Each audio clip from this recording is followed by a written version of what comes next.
네, 국정농단 사건으로 구속 수감된 박근혜 전 대통령이 병원에 입원한 지 만으로 2달이 넘었습니다. 어깨 수술을 받은 뒤 재활과 치료 등을 이유로 계속 병원에 머물고 있는 건데 특혜라는 주장이 나오고 있습니다. 어떤 이유에서인지 정혁진 변호사님과 함께 좀 따져보겠습니다. 어서 오십시오. 네, 안녕하십니까. 자, 박근혜 대통령이 입원한 게 9월 달이었습니다. 그렇죠? 네네. 네.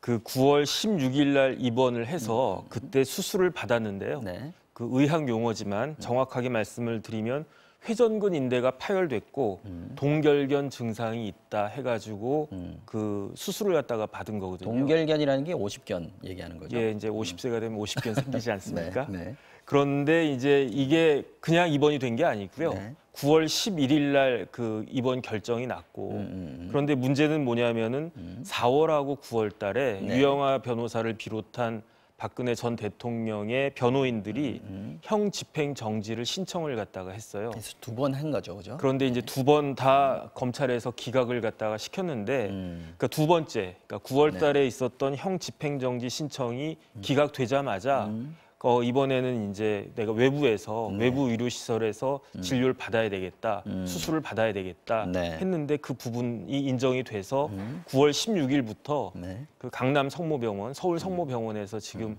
벌써 이제 3개월이 넘은 거예요. 정리를 하자면은 검찰에다가 형집행정지 신청을 했어요. 근데 검찰이 2번 다 안 된다라고 불허를 했고 그러고 나니까 이제 입원을 해서 치료를 받게 해달라라고 한 거는 법무부에다가 하는 거죠. 네네. 네. 이게 법이 틀려요. 형집행정지는 형사소송법에 규정이 되어 있는데 형사소송법 규정을 갖다가 보면 471조에 나와 있는데 형을 집행함으로 인해서 그 수용자가 형의 선고를 받은 사람이 현저히 건강이 악화가 되거나 심지어 생명 보존을 하기 어렵다라고 생각이 되면 그러면은 이제 검사가 판단을 해가지고 검사가 이제 해당 그 검사장의 허가를 받아서 형 집행 정지를 갖다가 할 수 있거든요. 그런데 이때는 형 집행 정지 심의위원회라고 있어요. 그 심의위원회 심의를 거쳐서 형 집행 정지를 할 수 있다. 이렇게 되어 있는데 4월하고 9월 달에는 형 집행정지 심의위원회가 박근혜 전 대통령과 관련해서는 형 집행한다고 해가지고 뭐 어디 이제 좀 아픈 거는 사실인 것 같아요. 괜찮으신 건 사실인 것 같은데 그렇다고 해가지고 수용 생활을 견딜 수 없을 만큼 그렇게 건강이 현저하게 나쁜 것이다라고 보기는 어렵다라고 결론이 나서 2번이나 이제 기각이 됐는데 그런데 이제 외부 시설에 그서 치료를 받는 것은 그것은 법이 틀려요. 어떤 법이냐면은 옛날에는 행형법이라고 했는데 행형법. 형의 집행 및 수용자의 처우에 관한 법률이라는 게 있거든요. 이 법에 따르면은 어떻게 되어 있냐면 법무부, 왜냐하면 이제 교도소장도 올라가 보면 이제 법무부 산하 기관이니까 그런데 이 형집행법에 따르면은 그 규정이 어떻게 되어 있냐면요. 그 구치소 소장은 수용자에 대한 적절한 치료를 위해서 필요하다고 인정하면 그러면 그 수용자로 하여금 외부 시설에서 진료를 받게 할 수 있다. 이렇게 딱 되어 있어요. 구치소장이 결정할 수 있네요. 네네. 구치소장이 그다음에 요건도 아까 그 형 집행정지처럼 아주 세밀한 그런 요건이 있는 게 아니라 단순히 소장이 생각하기에 판단하면 되는 거고. 수용자에 대해서 적절한 필요가 필요하다. 외부에서 그 진료를 받는 게 필요하다. 이렇게 판단이 되면 외부 진료 시설을 이용하게 할 수 있다. 알겠습니다. 이렇게 되어 있습니다. 아파서 병원에 가서 수술을 받고 또 입원을 하는 거는 법에 정해져 있으니까 그 법의 절차에 따라서 한 게 맞습니다. 그런데 지금 이제 특혜 논란이 일고 있는 건 이제 2달이 지났단 말이죠. 근데 입원 기간이 너무 길다라는 게 이제 지금 여론들이 나오고 있다는 거예요. 그렇죠? 사실은 제가 이제 형사 사건 하면서 사실은 저희 의뢰인 중에 구치소에서 사망하신 분도 있었어요. 그런 것도 제가 봤는데 사실은 외부 시설에서 진료를 받는 케이스는 제가 변호사 한 20년 했지만 한 번도 본 적이 없거든요. 굉장히 어렵다는 거군요. 그래서 이제 통계를 갖다가 찾아봤더니 하루라도 나가서 큰 병원에서 지금 박근혜 전 대통령과 같이 서울 성모병원에 있죠, 지금?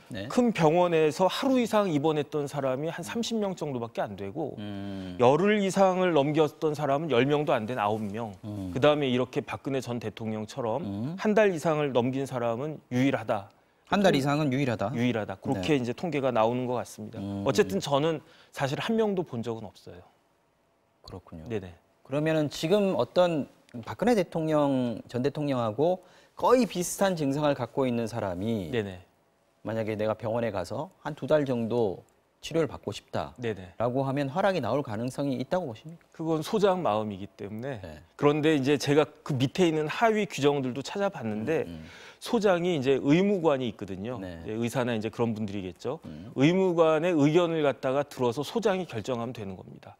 그렇구나. 법대로만 따지면 그렇긴 한데 그런데 그 형집행법을 갖다가 쭉 보면은 원칙은 뭐냐면은 그 구치소 안에 의료 시설이 있어요. 네. 그 의료 시설이 있고 거기에 이제 의사들도 있고 그렇기 때문에 구치소 안에서 치료를 갖는 게 원칙이고 왜냐하면 지금 이야기한 것처럼 사실은 사람이 구금되는 것이 자기의 죄에 대한 벌을 갖다가 받는 건데 외부에 있는 병원에서 편하게 그 치료를 갖다 하는 거는 그런 것 그 법의 취지와 맞지 않는 것이 아니냐.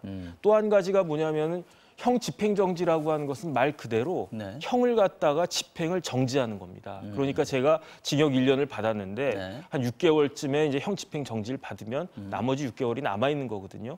그렇죠. 그런데 그 병원에서 치료를 갖다 받는 거는 그것도 형을 갖다가 사는 거거든요. 그러면 형기가 흘러가는 거군요. 그렇죠. 병원에 있는 동안에. 그러면 병원 안에서 복역을 한다라고 의미를 해석을 하면 되는 거죠. 그러니까 복역의 장소만 바뀌는 거죠. 복역의 장소만 그 구치소나 구치소에서 아니면 일반 병원으로 이제 그것이 그만큼 필요할 것인지 여부를 구치소장한테 일임을 갖다 하고 있는 건데 그 말은 무슨 말이냐면 사실은 구치소장이 실질적으로 거의 이런 허가를 하지 않는다 이렇게 볼 수 있는 겁니다.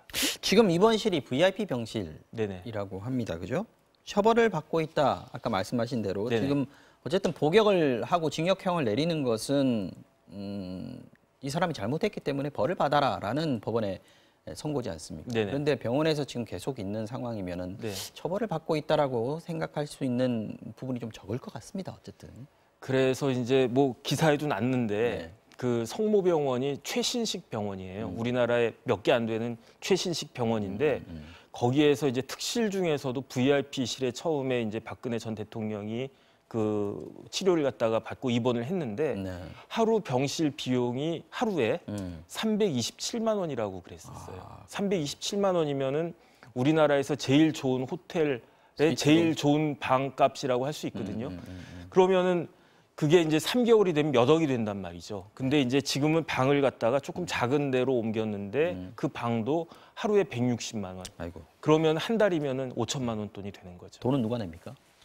그래서 제가 봤을 때 이 형집행법 제가 봤는데 원칙적으로는 외부에서 치료를 받아도 그 치료비는 사실은 국가가 내는 게 원칙이다라고 되어 있거든요.